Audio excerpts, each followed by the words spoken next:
You haven't subscribed to the channel yet? Subscribe now. We have new stories every day. Now, let's go. Heartbreak at the Crossroads. I won't bore you with endless details, but I need to get this off my chest. My name is Lily. I'm 26, and until recently, I was in a 5-year relationship with my boyfriend, Jason, who is 27. We live in San Francisco, and for the past half-decade, life with him has been nothing short of amazing. He's intelligent, attractive, and has a great job in tech. My family and friends adore him.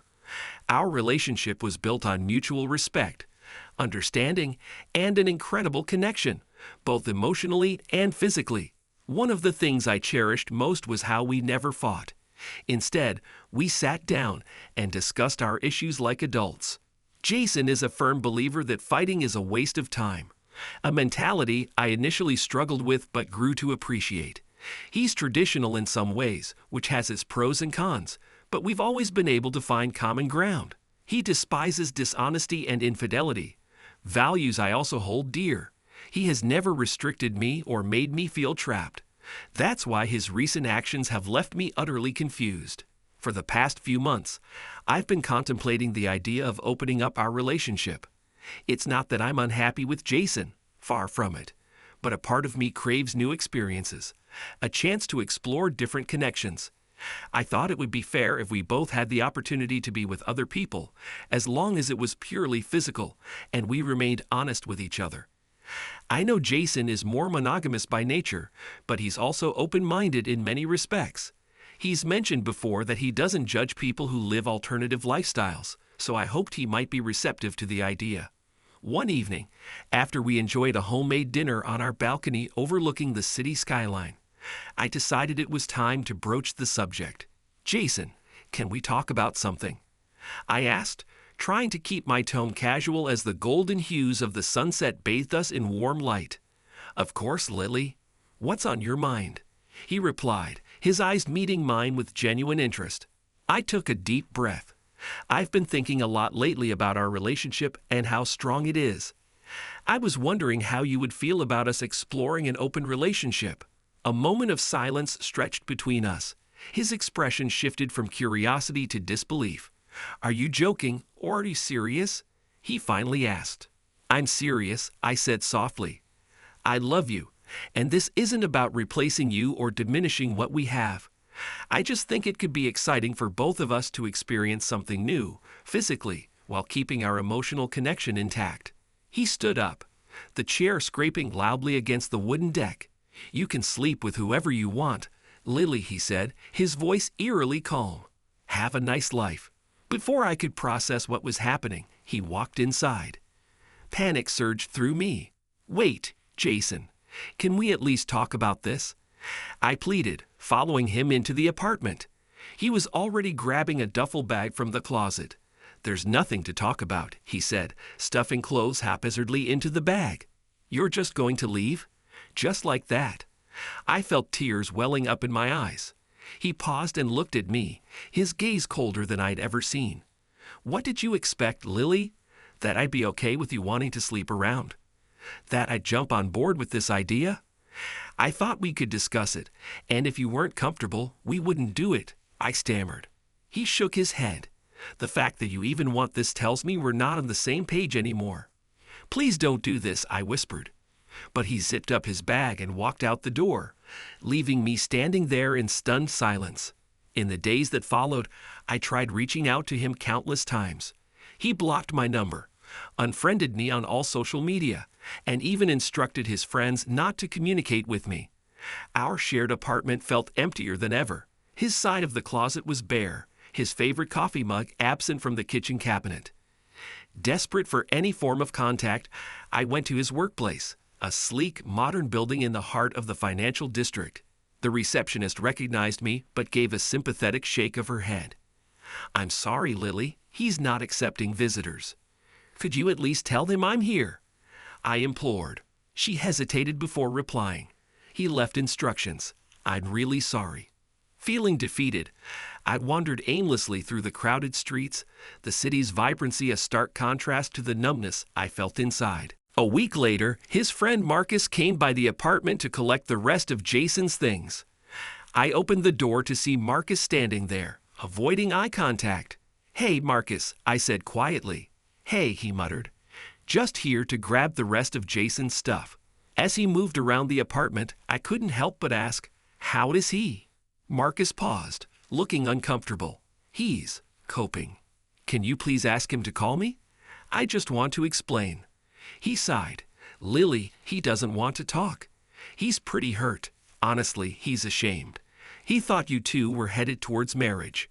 Tears streamed down my face. It was just an idea. I didn't mean for this to happen. Marcus looked at me sympathetically but said, "Maybe you should think about what you really want. And when you start dating again, be honest about who you are from the beginning." After he left, I collapsed onto the couch, clutching a pillow as sobs racked my body. Friends tried to comfort me, but their words offered little solace. Some were blunt. "What did you expect?" My friend Jenna said over the phone. "Jason's not the type of guy who's okay with an open relationship." I thought he'd at least be willing to talk about it.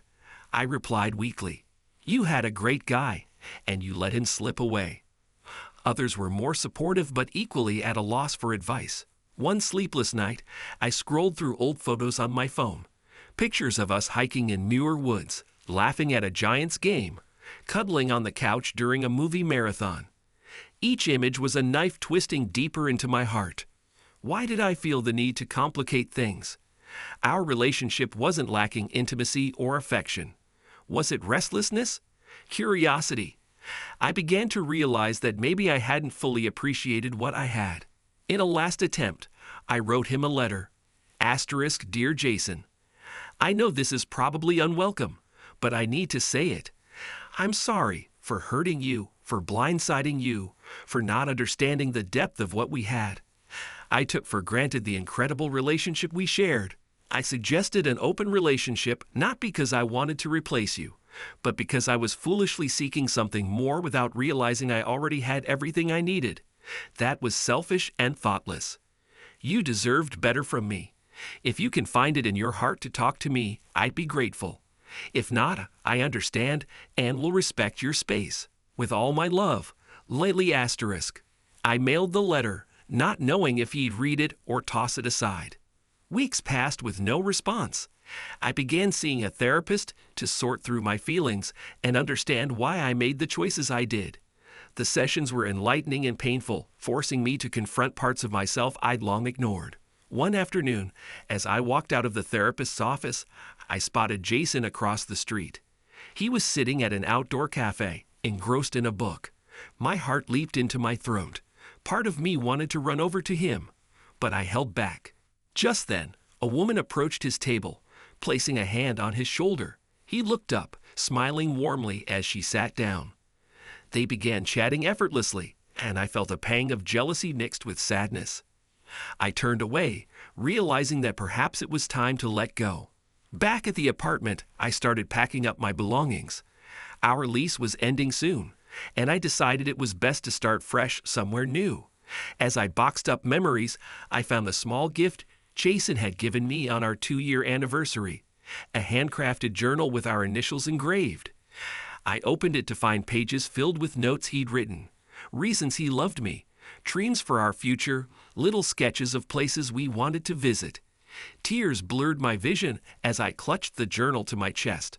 Months later, I moved to a new city and continued therapy. I focused on personal growth, nurturing friendships, and rediscovering passions like painting and writing. The ache of losing Jason never fully disappeared, but it became a part of me, a reminder of lessons learned.